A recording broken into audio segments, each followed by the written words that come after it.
A Igreja Evangélica Luterana em Angola, ela está em crescimento e está em andamento de acordo com aquilo que é realístico, porque desde longo tempo esta mesma igreja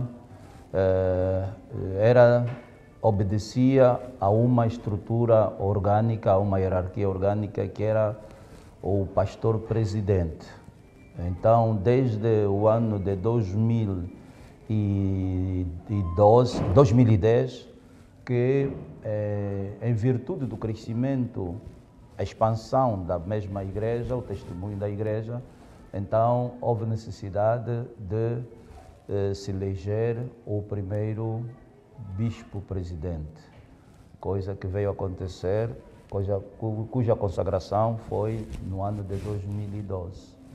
Então, no ano de 2016, isto no 8º sínodo da igreja, que decorreu na nossa missão de Xangalala, no município de Xangongo, Cunene, dirigia de 19 a 24. Neste 8º sínodo, então, foi eleito o segundo bispo da igreja. Com o surgimento do segundo bispo da igreja, automaticamente também surgiram as dioceses, porque os bispos dirigem dioceses. Então surgiram as dioceses, a Diocese Leste, com sua sede em Ongiva, liderada pelo bispo Sua Reverendíssima Tomás Dawanapo, que ao mesmo tempo também é o bispo presidente da igreja. E a Diocese Oeste, com sede em Luanda, dirigida pelo bispo Antônio Barros, sendo cada uma delas atuarem dentro do próprio país. Assim, a igreja, a Diocese Leste tem a sua jurisdição as províncias do Cunene, Huila, Namibe, Kwanza Sul, Kwanza Cubango, Bié e Mochico. Falou antes na questão da expansão da própria igreja. Atualmente a Diocese Oeste, que atua particularmente aqui em Luanda, está com quantas Províncias? Sim. Falou antes na expansão da própria igreja. Atualmente, a nível de Luanda, vocês estão com quantas denominações religiosas ou com quantas igrejas? Sim, estávamos a dizer que a Diocese Oeste, ela tem sob sua jurisdição 10 províncias, que são Cabinda, Luanda, Huambo, Uís, Bengo, Kwanza Norte, Malange, Zaire, Lunda Norte e Lunda Sul. Destas 10 províncias, a Igreja Luterana só trabalha ainda nas províncias de Cabinda, Luanda, Huambo, Uís e a Lunda Sul. Quer dizer que ainda temos o desafio de atingir as outras províncias. Para quando a expansão a nível nacional? Sim, essa expansão ela é premente, mas sabe que tudo também depende de outros fatores, que uma das questões é a questão financeira também. Então, assim, nós temos como desafio a continuação para a expansão. Neste momento, a partir do ano passado, nós iniciamos então o trabalho na província da Lunda Sul. Qual é a relação que a Igreja Evangélica Luterana tem com o Executivo angolano? A nossa parceria ela é de longo tempo, porque nós entendemos que a Igreja deve obedecer às instâncias seculares, porque esta também é uma recomendação bíblica e, como tal, nós, como seres humanos, devemos obediência ao governo e, por sua vez, como igreja, parceiras do Estado, devemos trabalhar com o Estado. Por isso é que a nossa parceria com o Estado é de longo tempo, nos capítulos, principalmente na área social, na educação e na saúde. Vocês têm construído escolas e hospitais? Sim, nós temos escolas e temos hospital. A nível do AMBO, nós na área da educação temos 2 escolas, a escola Noende Tapo, no bairro do Benfica, sim, e também temos a escola Ani Vaisela na zona de São Pedro, e ainda assim, mesmo no Cunene, nós também temos uma escola, um liceu, na zona de Xangalala. Temos uma outra escola, mesmo na cidade do Lubango, no bairro Santo Antônio. Temos uma aqui no bairro, nos Filipenses, na congregação de Filipenses, no bairro do Rocha Pinto. E temos um imóvel no qual nós queremos também continuar, portanto, para esta área da educação. Que avaliação a Igreja, o Sr. Bispo representa, faz da aprovação da nova lei sobre a liberdade religiosa? Nós cremos que é importante. É importante porque quando nós falamos particularmente do nosso país, de acordo com a Constituição, que o nosso Estado é laico, entendemos que a laicidade do Estado não pode ser uma porta para que cada um faça o que quer. Deve ter princípios. E esta responsabilidade é do Estado, tendo em conta que nós também sabemos que, a nível do nosso país, Angola, a maioria, a parte, ou então, se não disser mesmo que Angola é um país de matriz cristã. Então, logo, nós vimos com bons olhos a aprovação desta lei. Acha que 60 mil membros é um número muito elevado para a legalização de uma denominação religiosa? Bom, isto nós podemos dizer que nós respeitamos, porque é verdade que também, no conceito bíblico, Jesus Cristo diz que onde estiverem 2 ou mais pessoas a falarem dele, então ele está no meio deles, não é?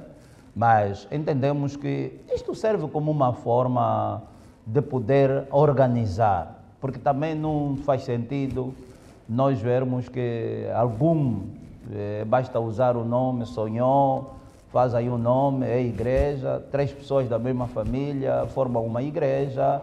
Não, a igreja é uma instituição de responsabilidade. Acha que essa lei veio para acabar com as falsas doutrinas? Talvez não só acabar, não vermos no capítulo de acabar, mas sim para organizar. E já era tempo que o nosso país também precisava de mesmo organização neste capítulo da liberdade religiosa, não é? Senhor Bispo, eu coloco essa questão propositadamente. Existem muitas denominações religiosas, mas há, de facto, união, cumplicidade entre vocês? Sim, eu ontem já respondi uma parte dessa pergunta, para dizer que as igrejas, cada uma delas, segundo ao seu princípio confessional, desenvolvem o seu trabalho, podem variar em alguns princípios, mas as igrejas cristãs, elas estão unidas naquilo que é o centro do Evangelho. O centro do Evangelho é Jesus Cristo. O senhorio da igreja é de Jesus Cristo. Então, aí nós estamos juntos. Agora, pode haver uma pequena diferenciação nas questões batismais, na questão de autoridade porque é verdade, há algumas denominações que não aprovam a autoridade da mulher no ministério, há umas que também a questão do batismo, mas o centro é mesmo o Evangelho, e o Evangelho, o centro é Jesus Cristo. Mas pensa que a mulher deve desempenhar um papel importante, não só na congregação, mas também na igreja? Sim, é bíblico na nossa forma de interpretar, porque olhamos que no passado haviam, na época dos juízes, havia mulheres que também tiveram essa responsabilidade. A exemplo de Débora, foi uma mulher juíza. Então, na própria época que Jesus Cristo andou aqui no mundo, houve mulheres que serviram Jesus, andaram com Jesus. Na época também com Paulo, havia casal, ou a Prísquila e a Áquila, então trabalharam. Mulheres que desempenharam trabalho. E o próprio apóstolo Paulo também nos diz que perante Deus não há homem, não há mulher, não é? Então, devemos respeitar os dons. Se é Deus que dá os dons, então os dons devem ser respeitados, porque a profecia é dada ao homem como é dada à mulher. Senhor Bispo, como é que a igreja evangélica luterana olha para a homossexualidade? Vocês têm casos desta natureza na vossa igreja? Nós olhamos como, segundo a Bíblia também, não aprovamos o homossexualismo. Portanto, somos contra o homossexualismo, porque sabemos que é uma aberração ao sistema de criação de Deus para a humanidade. Porque quando Deus fez o homem e fez também a mulher. Então, além do mais, não temos casos, vamos assim dizer, oficiais desta situação do homossexualismo. Não temos dentro das nossas comunidades. Quer com isso dizer que vocês aprovam? Nós não somos a favor do homossexualismo. Mesmo sendo uma orientação de cada um? Bom, como membros desta igreja, o nosso princípio é que nós não somos a favor do homossexualismo. Senhor Bispo, estamos a caminhar para a reta final da nossa entrevista, mas eu gostava que falasse um pouco sobre a caridade no seio da igreja. Ontem já falamos uma parte disto. A caridade é mesmo o centro, porque nós fomos salvos pela graça. E o Evangelho, a chave do Evangelho é o amor. O apóstolo Paulo, na sua primeira epístola aos Coríntios, no seu capítulo 13, ele fala, a gente pode ter profecia, podemos ter o dom de operação de milagres, podemos ter a fé, mas se não tivermos o amor, então não estamos a fazer nada. Quer dizer que dentro do amor, dentro a fé, assim como a profecia, entre estas, diz o apóstolo Paulo, o maior é o amor. Então, esta é a nossa responsabilidade. Temos o exemplo do bom samaritano, que passou o sacerdote, não ajudou, passou o levita, não ajudou, mas o samaritano ajudou o seu irmão, o seu próximo. Então, nós respeitamos. Jesus Cristo também preocupou-se com a assistência ao próximo, então ao homem. E nós aprendemos também que o Evangelho é integral. Não olha só para aquilo que é espiritual, mas também olha para aquilo que é físico e social do homem. Como é que vocês avaliam as músicas gospel feitas atualmente? Antigamente, as músicas gospel eram mais para os óbitos, atualmente têm estado a ganhar o seu espaço. Como é que vocês olham para essa questão? E se realmente as mensagens que são transmitidas são de transmitir o Evangelho? Não, esta é a missão, esta é a função, lógico que é bem-vinda. este instrumento.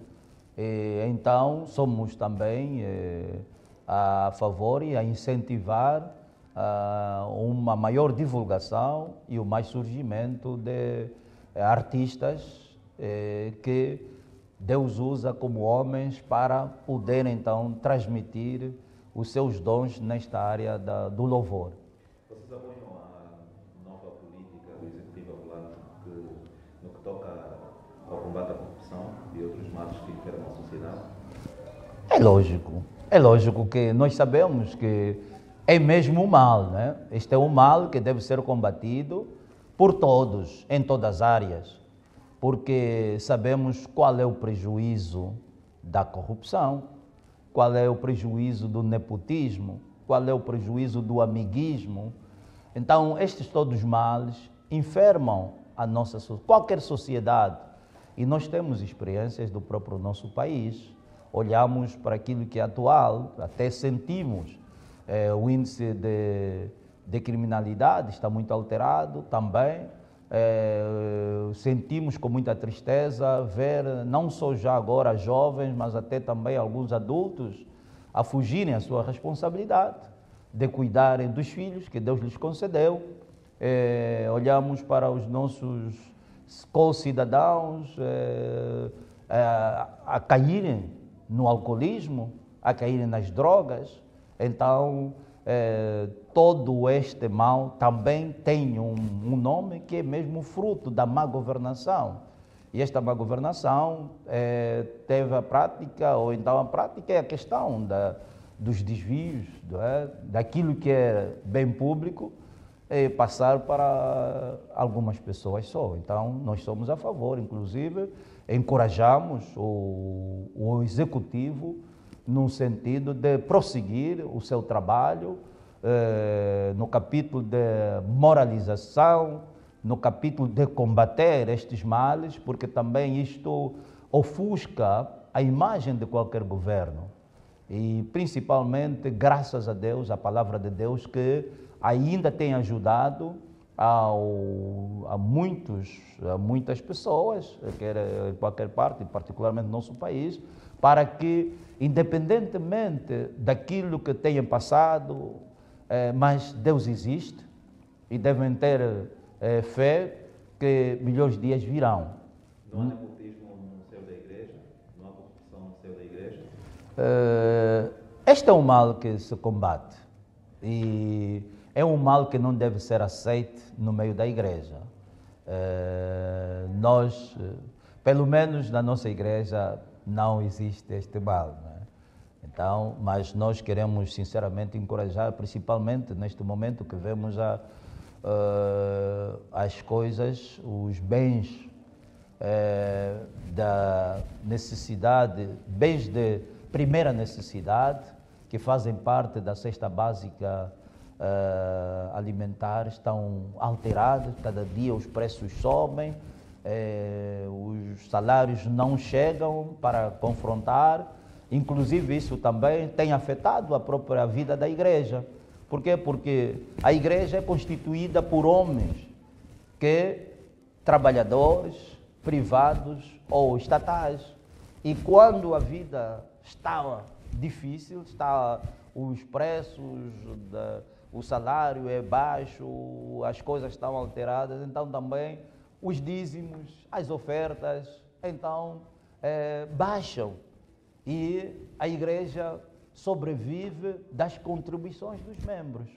Por isso, a nossa oração é que Deus conceda e reforce a sabedoria aos nossos governantes, para que, então, encaminhem e consigam alcançar o bem-estar da população. Falou aqui de vários males que enfermam a sociedade e com maior destaque para a fuga à paternidade. O que é que vocês têm feito para reverter o quadro? É o ensinamento. É o ensinamento que nós devemos respeitar e, ao mesmo tempo, saber cumprir o papel paternal. O homem não pode fugir à responsabilidade, porque Deus, quando fez o homem e a mulher, deu-lhes o privilégio de depois serem abençoados com os filhos. Por isso é que, tal como diz o Salmo 127, que os filhos são a herança, são bênçãos que Deus dá aos casais. Logo, é responsabilidade dos pais cuidarem dos seus filhos, cuidarem dando nome, cuidarem dando um lar, cuidarem o pão de cada dia, o ensinamento. Inclusive nós, nas nossas comunidades, instruímos os nossos membros aos cultos domésticos. O filho tem que saber, logo de terra idade, que não deve fazer o mal ao próximo, deve reconhecer que existe uma soberania maior que Deus e também obedecer às autoridades seculares, a respeitar o próximo, a respeitar a sociedade. Então, esta é a função e também um dos princípios da nossa igreja é que nós não somos a favor da poligamia. Senhor Bispo, muito obrigado, foi um prazer conversar consigo. Não sei se gostava de acrescentar algum elemento que não foi dito aqui na nossa conversa. Não, a nossa palavra, primeiro, é de agradecimento e, ao mesmo tempo, também querer o bem para os nossos profissionais da comunicação social e dizer que estamos sempre abertos para qualquer situação, no sentido de uma resposta, uma palavra, e convidar-vos, fazer lembrar que de 19 a 22 deste mês nós teremos o nosso primeiro sínodo da Diocese Oeste, que irá se realizar na nossa subcongregação de Ibeneias, no bairro Capalanga, o município de Viana. Portanto, terá início no dia 19 e encerramento no dia 22. Sois convidados e serão bem-vindos para esta magna Assembleia. Muito obrigado. Obrigado. Sim, senhor.